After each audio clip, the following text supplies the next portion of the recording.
Ayo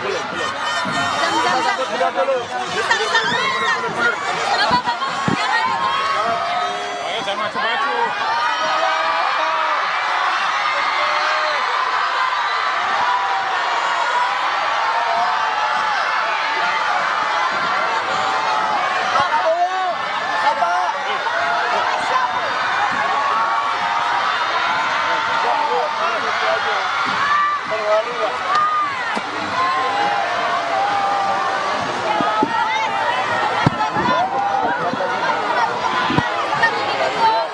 Perjuangan panjang.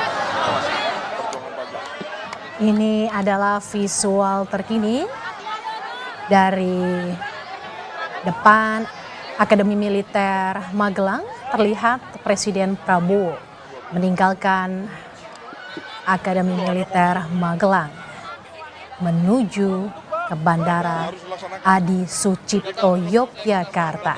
Gini loh, ketahanan pangan ini adalah keharusan, kewajiban. Orangnya makin banyak penduduknya, sawahnya nggak nambah, jadi mau nggak mau, suka tidak suka emang harus laksanakan. Terlihat warga antusias menyambut kehadiran Presiden Prabowo. Oh iya dong, jelas. Ketahanan energi dari mana? Dari renewable energi. Banyak warga tumpah ruah di depan Akmil menanti Dan kita mampu. keluarnya Presiden Prabowo meninggalkan Akademi Militer Magelang.